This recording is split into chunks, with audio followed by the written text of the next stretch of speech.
A start to this 2022 NASCAR Cup season. Unbelievable. 3 great races, 3 incredible finishes. Wow. Welcome everyone back to the episode of MDK Racing Victory Stop. My name is Jet. What a start to the 2022 season. I mean, I'm in shock. This next gen car so far, like I said, it has checked off all the boxes, and I think it has proved that the issue is not the tracks, but the cars in the package. This further proves that low downforce is the way to go.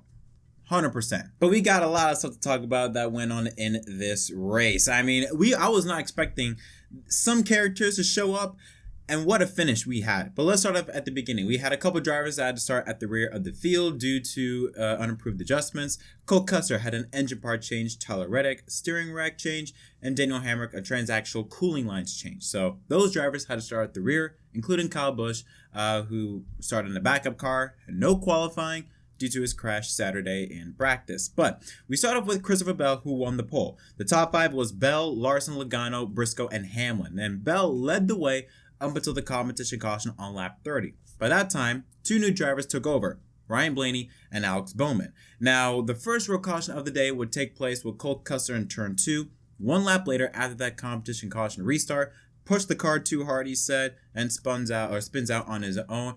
But even though he did have a right rear flat tire, he still was able to drive back to pit road. The next restart, another crash. Austin Dillon gets loose in turn 2, hits Justin Haley, they both spin, and Daniel Hemrick then runs to the back of Kyle Busch and sends him along for a long slide as well.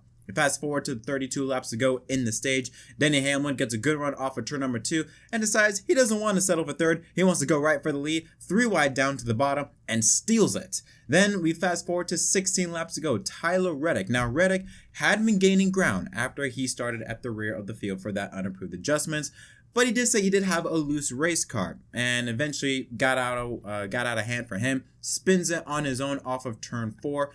Doesn't hit anything, but does bring out the caution for the 4th time. Now Martin Truex Jr. on pit road after that caution came in 3rd, but had to start at the rear due to a equipment interference, while Kurt Busch and Corey LaJoie would restart the race out in front as they stayed out on the racetrack. Now, of course, at Las Vegas, tires, they still matter.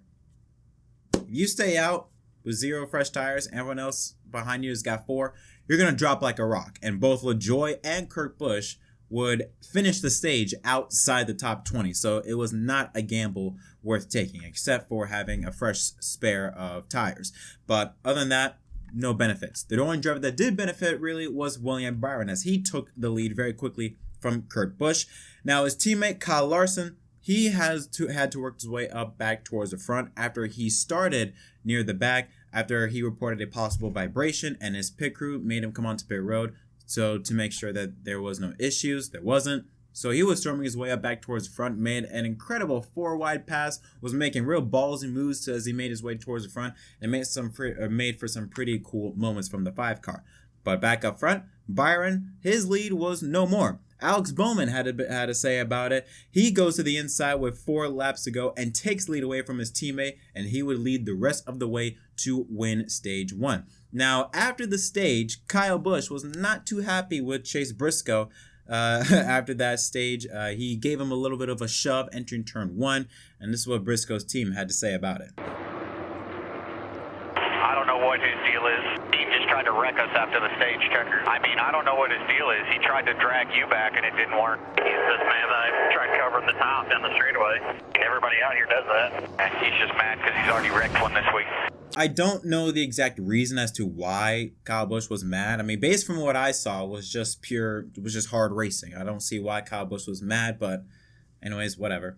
It is what it is. But Bowman and Byron would end the stage 1st and 2nd. Chastain, very solid start for him in 3rd place. But of course, later in the race, he would transform to a legitimate race-winning contender. 4th is Hamlin. Elliott rounds out the top 5. 6th, Larson. 7th, Blaney. 8th, Briscoe. Kyle Busch 9th, and Christopher Bell rounds out the top 10. Stage 2 was not as exciting, but we did see some new contenders join in the mix. McDowell and Keselowski, they restarted stage 2. McDowell stayed out while Keselowski took 2 tires. And even though McDowell dropped like a rock, Keselowski was actually able to hold his ground. This is important. Even with 2 tires, Keselowski was able to hold his ground for a couple laps. But then later on, Denny Hamlin with those 4 fresh tires would take the lead away from Brad. Fast forward to lap 93, Eric Jones gets loose, hits Michael McDowell, who slips up right in front of Chase Briscoe, who then gets loose and slams into Daniel Suarez, an innocent bystander, as the 99 goes hard into the outside wall, ending his day. Tough day for the 99 team after a solid race weekend last time at Fontana. He now will end the race dead last. And that was the first real big crash where we saw a potential driver that could have done well and Daniel Suarez get caught up in someone else's mess. 11 laps later, Brad Keselowski looks like those 2 worn tires probably had to roll with this, spins out all by himself in turn number 4, and unfortunately collects Ryan Blaney in the process. Keselowski was able to continue, but Blaney's day was done. It's kind of funny that Keselowski says that he likes that these cars are hard to drive, yet so far this season has been anything but smooth. He crashed, I think, 3 cars, or he caused 3 accidents at Daytona, spun by himself in qualifying at Fontana, and spins by himself again at Vegas. So not a good start to the season for Keselowski and RFK Racing, at least in actual points racing. But yeah, Kyle Busch and Austin and Dillon, they stay out after that caution. But with old tires, we knew they weren't going to stay out for long. Surprisingly though, Kyle Busch, even though he fell out of the lead, was able to lead a couple laps. But Chastain and Larson with those fresh tires would take over and end up 1 and 2. Then we saw a very, very potential scary moment, or potential crash moment, in turn 3 I should say. Larson underneath Ross Chastain loses it big time, somehow doesn't wreck the thing, and is able to keep on going. Very few drivers would have gone away with that situation. Larson is one of those few. So how he saved that car, I have no idea. But that really sealed the fate for anyone challenging Ross Chastain. Now, lap 134, Austin Cindric and Chase Briscoe, they both lose in turns 3 and 4 and spin around, backs it into the wall for the 8th caution. Denny Hamlin then, on pit road after that caution came out, he was 2nd place by this time. He was able to get by Kyle Larson after Larson had that big wiggle issue. He ran over his air hose as he overdrove his pit box, and he had to back up. Long process, and he ended up going from 2nd place down to 19th position. Alex Bowman had an equipment interference penalty from 6th place, and he would restart at the rear. With 24 to go in the stage, you had Christopher Bell running in 3rd, goes over the humps, gets loose, and spins out all by himself. Harrison Burton, he doesn't hit anything, but he also does spin to bring out the caution. Bell had a flat tire, but surprisingly was able to drive the thing back. He was hobbling just a little bit, but he still was able to drive the car back onto pit road. Now, even after that, Kyle Larson surprisingly was able to get back out in front of Ross Chastain near the closing laps of stage 2. But until 6 laps ago, Ross Chastain running down the 5 car, jumps to the inside to take the lead and wins stage 2 for Trackhouse's also first ever stage victory. So Chastain wins. 2nd place is Elliott. Larson falls back to 3rd. 4th is Byron. Kyle Busch rounds out the top 5. His teammate Truex in 6th. Logano 7th. Harvick 8th. Denny Hamlin 9th, and Bubba Wallace rounds out the top 10. And this was when really Chastain started to come to life. Stage 1 was kind of like a tease to what the 1 car is capable of. Then we saw more of the 1 car speed. And then in the early stages of stage 3, we really saw how strong Ross Chastain was. Chastain and Kyle Busch on the front row went side by side for about 3 laps or so. Very fun racing between those 2 drivers, but Chastain was able to get the better end of the deal and was able to get out in front ahead of Kyle. But by this point in time now, a new contender rises up, Martin Truex Jr. Truex Jr. wasn't really a factor at all so far this entire race. I mean, he had a solid run, top 5 car going, but not a race-winning car up until that point in the race. He was the fastest car on the racetrack by far, blew by Kyle Busch with ease and was running down Ross Chastain and got within a half a second of Chastain by around lap 218 when the final round of pit stops were beginning to take place. That is when the 11th caution came out during the pit stop cycle. Denny Hamlin, who spins by himself in turn 2, after having issues with shifting. Remember, we're no longer in the H pattern of gearboxes in NASCAR. We're now with the sequential gearbox, where if you want to shift up, I believe you go down. If you want to shift down, you go up. if you can get that. I think that's how it goes. But obviously, drivers are not used to it. They've been so used to an H pattern for years now. It's muscle memory. Denny Hamlin was used to it, made a mistake, and because of that, not only did he lose gears to the point where he spun out, but he lost every gear. He had no more gears left in his car, and as a result of that, he was out of the race. And this is quite shocking. 3 races in, and Denny Hamlin hasn't had a single top 10 finish. Quite shocking. Very bad start to the year for the 11 team. But we get back to racing. Restart with 41 laps to go. Kyle Busch, this time he got the better end of the deal on the restart and gets ahead of Ross Chastain with Truex, Bowman, and Byron the top 5. But once again, with the biggest threat of the race, it wasn't Kyle Busch or Chastain, it was Truex. Truex had the fastest car once again. Truex was able to get by Ross Chastain for second place and was running down Kyle Busch and got up to the back bumper of Kyle Busch, challenging for the lead. And we saw those last 15 or so laps. What a battle. It was such a fun battle between those two drivers. You even had a point with 13 laps to go. Kyle Busch gets loose off of turn number 2. That allows Truex to get a run, jump to the inside of Kyle. Entering turns 3 and 4, Truex takes the lead before Kyle Busch does the old crossover move, swoops down to the inside before taking the lead right back. And it seemed as though that kind of sealed the fate because Kyle Busch was able to predict Truex's lines. And Kyle Busch was also not only doing that, but protecting the outside lane and forcing Truex to take the bottom. And we knew that because of that, Truex was probably going to use up his car a lot more trying to chase down Kyle. And he did just that. With around 8 or so laps to go, Truex was fading, and it seemed as though as Kyle Busch's win was in the bag. Until 3 laps to go. The phrase in NASCAR, anything can happen. It's not over till it's over. Once again, proves just that. 3 laps to go, Eric Jones gets loose, slams the outside wall a ton. He has no control of his car, goes to the grass, comes back up across the racetrack, and spins right in front of Bubba Wallace, who has nowhere to go, just barely clips him at the last second before he spins into the inside tire bears for what would be the final caution of the race. That sets up NASCAR overtime. Now, right before that, one final round of pit stops. Kyle Busch enters in first, but comes out 4th. The reason why, because he took 4 tires. The top 3, Larson, William Byron, and Alex Bowman, they took 2 tires and came out 1, 2, and 3. So now you had NASCAR overtime where you had the front row being Bowman on the inside, Larson up top, and then in row 2 you had Byron up top and Kyle Busch on the bottom. And it would end up being side by side the entire way from start to finish. Like I said, with Larson up top and Bowman on the bottom. Entering turn 1, Byron gives Larson a good little shove. Larson on the outside lane would get the momentum off of the corner. But still, Bowman is able to hang on, using that side draft to perfection to hold Larson at bay. As they enter turns 3 and 4, coming to the white flag, Bowman gets a run. Larson again uses that side draft to pull Bowman back. Larson then gets the advantage off of the corner. Bowman side drafts him back to take the lead at the final lap. But with them being side by side, as well as Kyle Busch being side by side, he can't challenge for the lead because he's got Byron on his outside. Because of that, Kyle Busch loses it off of turn 2. He is no longer a factor, and it ends up being an HMS 1-2 battle for the win. Larson up top, Bowman with the edge entering turns 3 and 4. Larson trying to hold him down, ends up losing the car in the middle of 3 and 4. And because of that, Bowman is able to get by with these, and Bowman will go on to win at the Las Vegas Motor Speedway, his first win of 2022 and his 7th career Cup Series win. An absolute phenomenal finish to what was a very, very fun race. Here's a look at the top 10 results. Like I said, Alex Bowman wins. He led 16 of the 267 laps. Look at this top 10. This top 10 is incredible. All but 4 drivers qualified inside the top 10. Bowman started 13th. Kyle Larson, no surprise to see him up front, finish in 2nd after starting 2nd.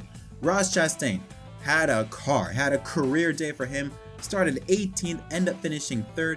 He led the most laps, by the way, with 83. Kyle Busch started dead last with a parts car, somehow ends up in 4th place and nearly won the whole thing. William Byron in 5th. Eric Almirola, 6th place, is now the only driver to finish in the top 10 in all 3 races. Tyler Reddick was able to rebound from his spin earlier to 7th place. Martin Truex Jr. in 8th. Surprised to see him fell back that far after that final pit stop. Ninth was Chase Elliott, and rounding out the top 10 was Christopher Bell after starting on the pole. And here's a look at the other drivers. Austin Dillon in 11th. Kevin Harvick had a bad day. Was outside the top 15, maybe even outside the top 20 for majority of the race, but still ends up in 12th. Kurt Busch in 13th. Logano, quiet day for Logano in 14th place. And Corey LaJoie, nice run for that 7th car. They come home in 15th. Harrison Burton, Justin Haley, Chris Buescher, Austin Cindric, and Ty Dillon rounds out the top 20. Then you got Stenhouse and Hemrick, Todd Gillen, Brad Keselowski, Bubba Wallace, the top 25. Cody Ware, Michael McDowell, BJ McLeod, Josh Bilicki, Garrett Smithley, Eric Jones, Denny Hamlin, Cole Custer, Greg Biffle, who had a fuel pump issue. He was out earlier in the race. Chase Briscoe, who sent his car to the garage after that spin with Austin Cindric. Ryan Blaney and Daniel Suarez round out the 37-car field. All right, so my reaction for this race, once again, this is classic NASCAR again. I feel like we're getting back to the old days because I'm hearing a lot of people saying this is like just the early 2000s where the cars are difficult to drive. And that's the thing with this next gen car. It's difficult to drive. It felt faster. Drivers were making some really fun moves. The racing was fun. You could tell when drivers got side by side, the dirty air wasn't that much of a factor. Usually, it was especially prevalent in the Gen 6 car. When a car enters a corner, two cars enter the corner side by side, the outside lane would be the dominant lane because the inside guy had no air. You know, he could just take that air away and boom, he's good. You don't see that with this car. With this car, the inside lane is able to hang in there. Yeah, sometimes he can get loose, but he's able to hang in there with the outside lane and sometimes even prevails better than the driver on the outside lane. We saw every stage had different characters. Stage 1 was basically all Hendrick with Bowman and Larson and Byron. Stage 2, it was Chastain and Larson. Stage 3, it was Chastain and Busch, and then Busch and Truex, and then you had Hendrick stealing the win on that NASCAR overtime. It was a fun race. It was everything that you can ask for a NASCAR race. It obviously wasn't as exciting as Fontana, but still, you couldn't. It was just a typical fun NASCAR race. It had everything, in my opinion. And yeah, I am looking forward to this season because we still don't have. I think now we may have an idea of who the front runners will be. Kyle Larson, more than likely. Kyle Busch, you know, with how strong. We have to talk about Kyle Busch. I need to say this.